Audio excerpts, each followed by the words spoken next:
Bhajpa RSS के आदिवासी विरोधी नीतियों के खिलाफ आदिवासी एकता महारैली मोराबादी मैदान में आयोजित की गई है। झारखंड के आदिवासी नेता आदिवासियों के हकूक की बातें कर आदिवासियों की आवाज को बुलंद करेंगे। महारैली में न केवल रांची या झारखंड बल्कि पूरे देश के आदिवासियों की दशा दिशा तय करेगी। भारतीय संविधान में जो ये कि वो और खास तौर से आदिवासियों के लिए कि वो जो जन्म जब लेता है ना आदिवासी समाज उम्र आदिवासी ही रहे, किसी भी धर्म में चला जाए उसकी जो है आदिवासियत में कोई फर्क नहीं। तो ये पहली बात है। दूसरी बात ये है कि डिलिस्टिंग की जहाँ तक बात उठाई जा रही है, पिछले साल पूरे साल जो डुग्गी ड्रामा जो चलाया गया जनजातीय सुरक्षा मंच के द्वारा कि जो धर्मांतरित हो गए हैं हिंदू धर्म में वापसी की जाए। अब देखिए, अब आप ही बोल रहे हैं कि दूसरे धर्म में जाएंगे, तो हिंदू धर्म की क्यों वकालत करते हैं? हिंदू धर्म में वापसी की जाए, नहीं तो डिलिस्ट कर दी जाए।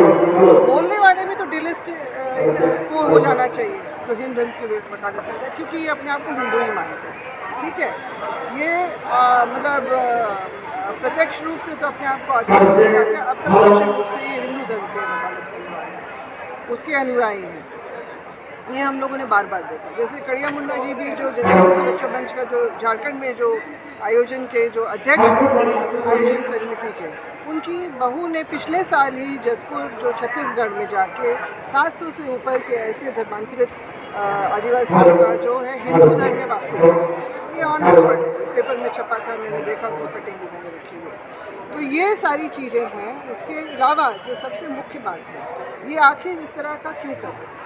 क्योंकि हमने मैं और कुछ और मेरे जैसे ऐसे आदिवासी समुदाय के लोग हैं, हम लोग ने जो है आदिवासी धर्म कोड के पुनर्स्थापित करने की मांग की, जिसको 2019 के जनगणना प्रपत्र से हटा दिया गया। यानी जो आज़ादी के बाद से जो 7 कोड जो हम लोग जनगणना के प्रपत्र में लेके आते रहे हैं, उसमें से 7वां कोड हमारा आदिवासी धर्म एवं अन्य जो शॉर्ट फॉर्म में अन्य मान्यता है, यानी ट्राइबल रिलीजन और अदर पर्सुएशंस का जो है कोड हमारे लिए रखा गया था, उसको इन्होंने हटा दिया। क्यों हटाया गया? क्योंकि इनका जो आरएसएस के हेडक्वार्टर जो नागपुर में है, वहाँ पर 1994 में इन्होंने अधिवेशन करके एजेंडा बनाया था। पॉइंट नंबर 1 आदिवासी को ख़त्म करना, पॉइंट नंबर 2 संपूर्ण। तो मोदी जी के प्रधानमंत्री बनते के साथ इन्होंने उसके ऊपर काम करना शुरू किया। 2014 में हमने चर्च पे हमले देखे, 2015 में हमने मुसलमानों की लिंचिंग देखी, 2016 में जो है ये नारा लगाया गया विश्व हिंदू परिषद के द्वारा पन्ना जिला में अधिवेशन करके कि सरना सनातन एक है, यानी जो सरना है वो सनातन वो हिंदू है। और 2017 में मोहन भागवत आते हैं आरएसएस के जो प्रमुख हैं, और वो ये बात बोल के चले जाते हैं कि आदिवासी हिंदू ही है, तो उसको अलग से कॉपी कोड इस बात को नहीं है ना। बंधन सिंह अलग कुछ बोलते कि भाई डिलिस्टिंग होना चाहिए, मैंने उनका इंटरव्यू भी दिया, इसलिए मैं सवाल ये पूछ नहीं, ठीक है, उनके अपने विचार हैं हमारे, मगर आज जो है कुछ लोगों को छोड़ के ज़्यादा से ज़्यादा आदिवासी समाज ये समझ गया है कि ये हमें बांटने काटने की भी राजनीति चल रही है ना, उनका जो रणनीति है उसको अगर हम लोग नहीं समझते हुए एकजुट नहीं हुए तो निश्चित रूप से सर्वनाश तो कर ही दिया गया है। जो सरना आदिवासी जो हैं उनका हमारा जो ये 7वां कोड जो मैं बता रही हूँ ना, हटा दिया गया है लिस्ट से। अब 6 ही कोड आपको देखने के लिए मिलेगा, हिंदू मुस्लिम बौद्ध जैन सिख आदिवासी अलग से जो 7वां कोड था वो हटा दिया।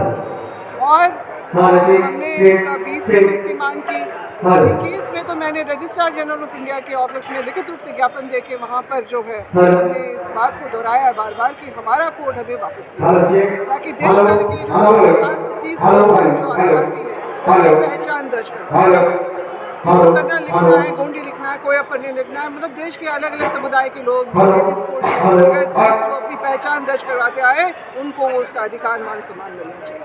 ये हम बोल के आए, लिखित रूप से देखे आए। मगर हम 23 में क्या देखते हैं, झारखंड अकादमी जैक के द्वारा जो ऑनलाइन एप्लीकेशन अपलोड किया गया नेशनल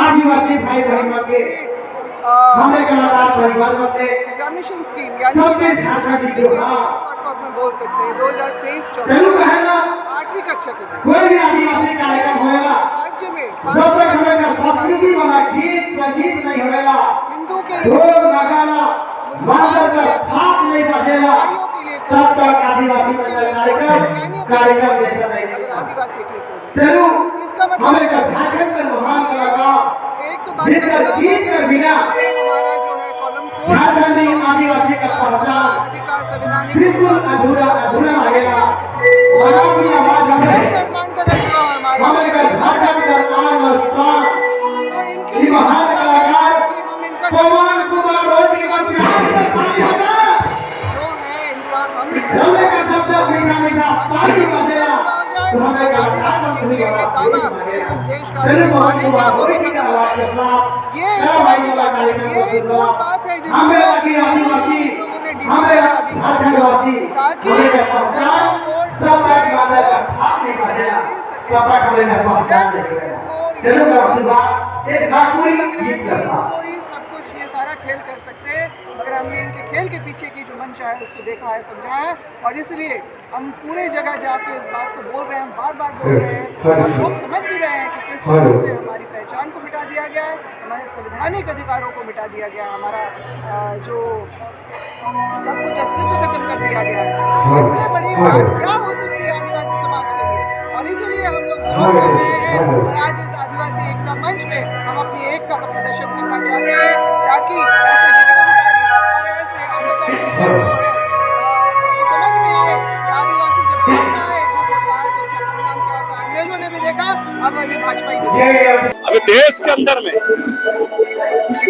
केंद्र में बैठी आरएसएस भाजपा की जो सरकार है ये सरकार आदिवासियों के जितने भी संवैधानिक अधिकार है उसको समाप्त करने पर तुली है वही आदिवासियों को धर्म जाति समुदाय के नाम पर बांटने की भी कोशिश हो रही है और मूल बात यह है आदिवासियों के जितने भी संवैधानिक अधिकार है जो एजेंडे हैं उन तमाम मुद्दों को हाशिए में लिया जा रहा है और उसी के खिलाफ आदिवासी मुद्दों को फिर से देश के शासन के एजेंडे में सामने लाने के लिए आदिवासी एकता महारैली का आयोजन किया गया है। जैसा कि आप देखेंगे वर्ष 2023 में वनाधिकार कानून लाया गया, ईसीसी कानून लाया जा रहा है और ऐसे बहुत सारे कानून देखेंगे। पूरा देश को यहाँ का जो आदिवासी इलाके का जो प्राकृतिक संपदा है उस तमाम संपदा को कारपोरेट घराने को दे रही है। छत्तीसगढ़ में हंसो जंगल कट रहा है और दूसरी बात मणिपुर कांड होता है मध्य प्रदेश के साथ किया जाता है आदिवासी पर। ऐसे बहुत सारे मामले हैं, हजारों आदिवासी बंद में उग्रवाद के नाम पर जेल में बंद है।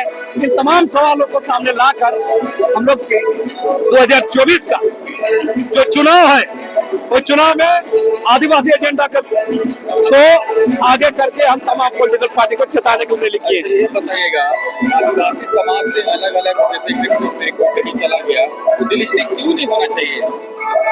उसका हक की बात है ना। अगर भाई आदिवासी से दूसरे समाज में कन्वर्ट हो गए तो फिर आदिवासी का दर्जा क्यों?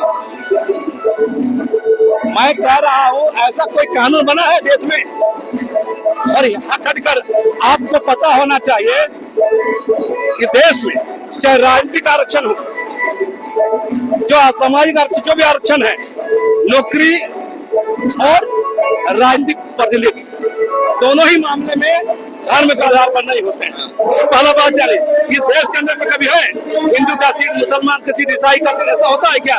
जब ऐसा होता ही नहीं है ये बेतुकी की बात है। और दो लोग बोल रहे हैं जो लोग पार्लियामेंट के अंदर बैठे हुए हैं मेरा साफ कहना है इन सारे सवालों पर आप पूरा बारीकी से अध्ययन करिए। कुछ लोग मोरवादी मैदान में हवा खड़ा करेंगे जो पार्लियामेंट बैठे हैं। आपका इशारा हम सभी राज्यसभा मेंबर है बद्धंती का बोल रहे हैं। मैंने बद्धंती का इंटरव्यू पूरा देखा। वो बोल रहे हैं कि भाई आदिवासी समाज से अगर कोई बंदा किसी क्रिश्चियन में चला गया तो फिर हक अधिकार क्यों होना चाहिए? कल मोहन भागवत आदिवासी परंपरा मान जाएगा तो आदिवासी हो जाएगा क्या? कल आप आदिवासी परंपरा मान लीजिएगा तो आप आदिवासी हो जाइएगा। आदिवासी बाई बर्थ जन्मजात होता है, आप पता करिए। हम बोल रहे आप भी नहीं बन सकते। मोहन भागवत मोदी अगर बन जाएगा आदिवासी परंपरा रूढ़ी परंपरा मान लेगा तो आदिवासी हो जाएगा क्या? आदिवासी जन्मजात बाई नेचर बाई जन्मजात होता है। इस बात को याद रखना चाहिए। अच्छा, सरना धर्म कोड का तो विषय है, अभी यहाँ से भी केंद्र को भेजा गया, आपको क्या लगता है इस विषय पर? उसके बाद फिर कुछ होगा? हम बोले सिर्फ स्टेट की बात क्यों कर रहे हैं? मैं देश के शासन तंत्र में बैठे लोगों से सवाल करता हूँ। देश में 15 करोड़ आदिवासी है, उसमें नेचर को पूजा करने वाले 10-12 करोड़ लोग हैं जो प्रकृति पूजा करते हैं। तो प्रकृति पूजा करने वाले लोग कर लेंगे, आज तक तय नहीं हुआ है। जिस देश का सुप्रीम कोर्ट कहता है कि 8% आदिवासी ही इस देश के मूल मालिक है, लेकिन मूल मालिक का रिलीजन आज तक क्लियर नहीं हो सका है। ईसाई, मुसलमान, हिंदू, बौद्ध, जैन सब हो रहा है। आखिर आदिवासियों के रिलीजन पर सवाल पर देरी क्यों? हम देश के सिस्टम पर और केंद्र बैठी सरकार पर इसकी जिम्मेदार है। कितने लोग यहाँ पर आएंगे और क्या संदेश? हाँ, हम लोगों ने पूरे देश के लोगों को संदेश देने का काम करेंगे हम लोग, और हम लोग बुलाए हैं। कितने लोग आएंगे यहाँ पर? हम लोग अभी तो बुलाए हैं लोग, देखते जाइए आप लोग। संख्या क्या है, मतलब कितना संख्या के हम लोग 50,000 देखते जाइए। हमने तो कॉल दिया है मुद्दों पर, लोगों को बुलाया है, उस पर कॉल दिया है।